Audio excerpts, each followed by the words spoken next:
রাষ্ট্র চালাইতে প্ল্যান লাগে না। কেন লাগে না? রাষ্ট্র কোনো পাওয়ার পয়েন্ট প্রেজেন্টেশন না, রাষ্ট্র কর্পোরেশন না। রাষ্ট্র এমন একটা জিনিস না যেখানে একবার প্ল্যান বানায় 5 বছর চালানো যায়।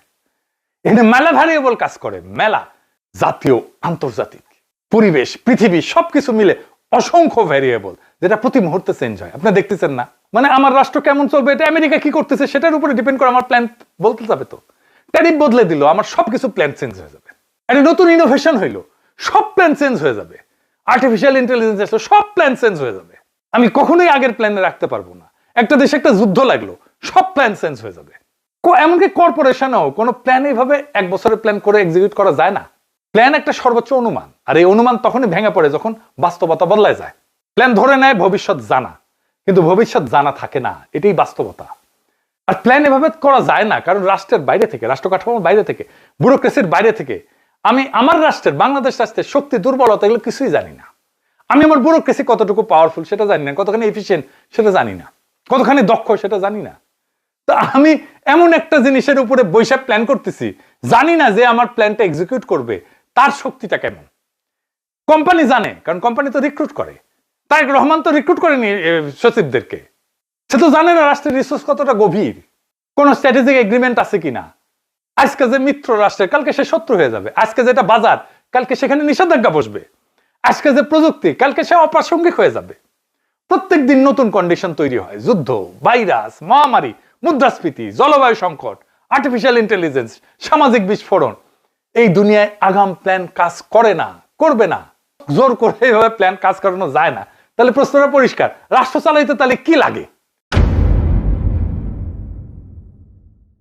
রাষ্ট্র চালাইতে লাগে ডক্ট্রিন, যে আমি কিভাবে সিদ্ধান্ত নেব, কিসের ভিত্তিতে সিদ্ধান্ত নেব, সেটারে বলে ডক্ট্রিন।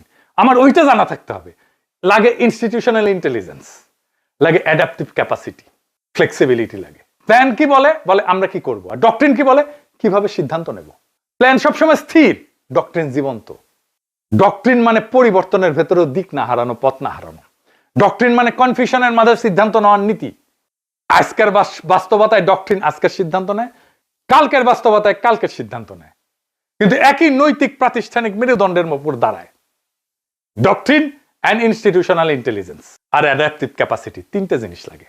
শক্ত রাষ্ট্রের হাতে প্ল্যান থাকে না, শক্ত রাষ্ট্রের হাতে থাকে ডিসিশন মেকিং গ্রামার।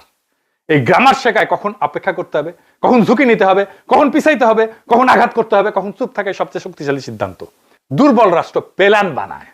এই রাষ্ট্রের প্ল্যানিং এর, দীর্ঘমেয়াদী প্ল্যানিং এর বিষয়টা আসিছিল কমিউনিস্ট রাষ্ট্র থেকে, সোভিয়েত ইউনিয়ন থেকে আসিছিল, স্ট্যালিন করেছিল।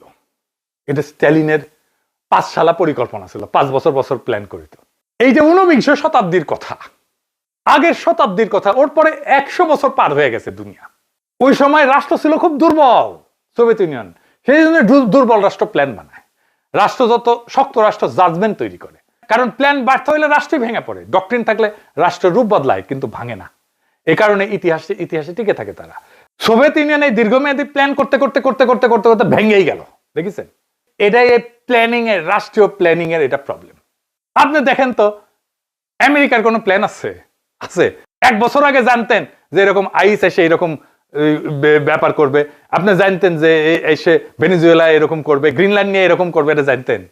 কিন্তু এই ডক্ট্রিন ছিল যে গ্রিনল্যান্ড নিয়ে তাদের একটা সিদ্ধান্ত নিতে হবে। কি সিদ্ধান্ত নিতে হবে সেই ডক্ট্রিন তাদের আছে, সে চিন্তা তাদের আছে।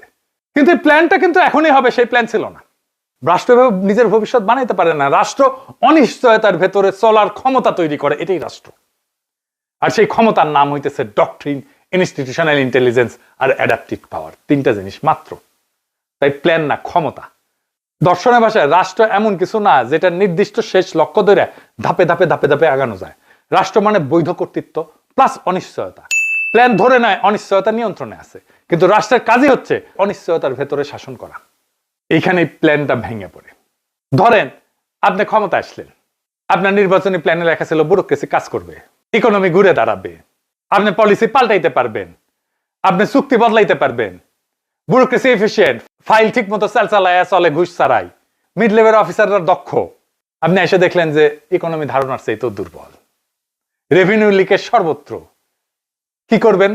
এরশাদ হটার পরে শাহাবুদ্দিন রে আমরা তত্ত্বাবধায়ক সরকারের প্রধান বানাইছিলাম 90-এ। সে তো প্রধান বিচারপতি ছিল, সে এসে কইছিল আমি দেশের অবস্থা যা ভাবছিলাম তার চেয়ে অনেক খারাপ। প্রফেসর ইউনূস এসে তো কইছে সবকিছু লটর ভটর হয়ে আছে, বলছে না সব লটর পটর অবস্থার মধ্যে আছে, কোনোটাই ঠিক বলতে চলে না। তো দেখছেন, আর বাইরে থেকে দেখে একরকম মনে হয়, ভিতরে যে আর একরকম মনে হয়। কারণ বাইরে থেকে ধরে নিয়েছিল যন্ত্রটা ঠিক মতো কাজ করবে, তো রাষ্ট্রযন্ত্রটাই যদি বিকল হয়, প্ল্যান দিয়ে সেই যন্ত্র ঠিক করা যায় না। আই হ্যাভ এ প্ল্যান এটা স্টেটসম্যানশিপের বিপরীত। এটা শুনতে আধুনিক লাগে, আই হ্যাভ এ প্ল্যান, আত্মবিশ্বাসী মনে হয়, কিন্তু রাষ্ট্রের ইতিহাস জানলে, রাষ্ট্রের দর্শন বুঝলে এই বাক্য শুনে ভয় লাগার কথা। রাষ্ট্রনায়ক কখনো প্ল্যান বানায় না, তাহলে স্টেটসম্যান কাকে বলে? স্টেটসম্যান সে না যে সে সব প্রশ্নের উত্তর জানে।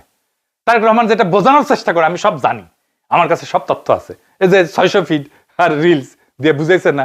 স্টেটমেন্ট সে যে জানে সব প্রশ্নের উত্তর একসাথে জানা সম্ভব না। সে নিজেকে এক্সপার্ট ভাবে না, সে নিজেকে প্ল্যানার ভাবে না, সে নিজেকে সিস্টেমের উপরে দাঁড় করায় না, সে নিজেকে দেখে ইনস্টিটিউশনাল ইন্টেলিজেন্সের রক্ষক এই হিসাবে। সে যখন বলে আই হ্যাভ এ প্ল্যান, সে আসলে বলতেছে রাষ্ট্র আমার মাথার ভেতরে, জটিল বাস্তবতা আমার নকশায় ধরা পড়বে, আমি সব পড়তে বেশি বুঝি। এটা রাষ্ট্রনায়কত্ব না, এটা চিফ প্ল্যানার সিনড্রোম। রাষ্ট্রনায়ক আর রাষ্ট্রের চিফ প্ল্যানার এক জিনিস না। পরিকল্পনা মন্ত্রণালয়ের প্রধান না সে, এনে বিপদ। আধুনিক রাষ্ট্র কি শেখায়? আধুনিক রাষ্ট্র একটা কথা পরিষ্কার জানে, সিস্টেমটা এমন হইতে হবে যেন সবচেয়ে বুদ্ধিমান মানুষ, দেশের সবচেয়ে বুদ্ধিমান মানুষটার চাইতে সিস্টেম বেশি বুদ্ধিমান হয়। কারণ মানুষ ভুল করে, মানুষ অহংকারী হয়, মানুষ নিজের প্ল্যানের প্রেমে পড়ে যায়। ভালো সিস্টেম ভুল ধরতে পারে, নিজে ঠিক করতে পারে, নিজেকে নিজে ঠিক করতে পারে, প্রয়োজনে নেতার বিরুদ্ধে দাঁড়াইতে পারে। এটাই সবচেয়ে বড় সমস্যা যে তারেক রহমান স্টেটসম্যান না হইতেছে, প্ল্যানার হইতে চাইতেছে। সে বলতে পারতো আমি প্রতিষ্ঠান শক্ত করব, আমি সিদ্ধান্ত ব্যক্তির হাতে থেকে বের করব, আমি প্রতিষ্ঠানটাকে শক্তিশালী করব, ইনস্টিটিউশনগুলোকে দাঁড় করাবো, আমি এমন রাষ্ট্র বানাবো যেটা আমাকে ছাড়াও চলবে। কিন্তু সে বলতেছে আই হ্যাভ এ প্ল্যান। এই বাক্যের রাষ্ট্রচ্যুত হইতে হয়, নেতা বড় হয়। আর ইতিহাস বলে যখন নেতা বড়, সেখানে রাষ্ট্র দুর্বল। রাষ্ট্র কোনো প্ল্যানার নেতা সহ্যই করতে পারে না, এটা ফিট করে না রাষ্ট্রের সাথে। কারণ প্ল্যান ব্যর্থ হইলে সংশোধনের জায়গা থাকে না, ভিন্ন মত শত্রু হইয়া যায়, সিস্টেম চুপ করে থাকে, ক্ষমতা কথা বলতে শুরু করে। এটাই স্বৈরাচারের প্রথম ধাপ। রাষ্ট্র চালানো মানে নকশা আঁকা না, রাষ্ট্র চালানো মানে সবসময় অনিশ্চয়তার সাথে সহাবস্থান। এটা মাথায় রেখেন। রাষ্ট্র মানেই অনিশ্চয়তা, সারাক্ষণ, সব সময়, প্রত্যেক মুহূর্তে অনিশ্চয়তা। আপনার কোনো প্ল্যান কাজ করবে না, এটাই রাষ্ট্র। যে নেতা বলে আমার প্ল্যান আছে, সে রাষ্ট্রকে নিজের মাথার ভিতরে বন্দি করে ফেলে। আর এই মাথা ভুল করলে রাষ্ট্র পড়ে যায়। তাই বলতেছে তো লোকজন, তারেক রহমান দেশকে বাঁচাবে, একজন মানুষের উপরে দেশ টিকে থাকবে? দেশ এত ফেল না তো। হে, বিএনপি বুঝে গেছে যে ভোটে জিতবি না, কান্নাকাটি করিচ্ছে, ভোটের জন্য কি কান্নাকাটি করিচ্ছে দেখেন।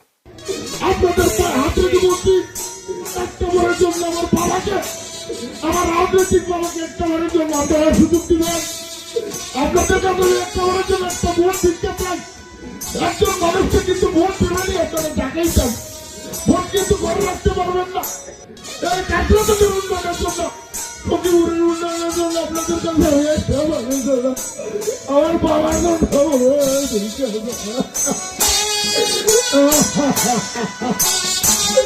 আপনারা মোদি আমার বাবাকে সম্পদে বাড়াবে। আর কোনো চাওয়া নাই, আমার মুখটা মরে গেছে।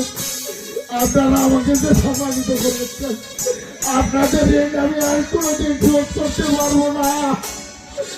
আপনারা একটি করে মোদি আমাকে রেডি করবেন, আপনাদের পাশে যেন আমার জীবন উৎসর্গ করতে পারি।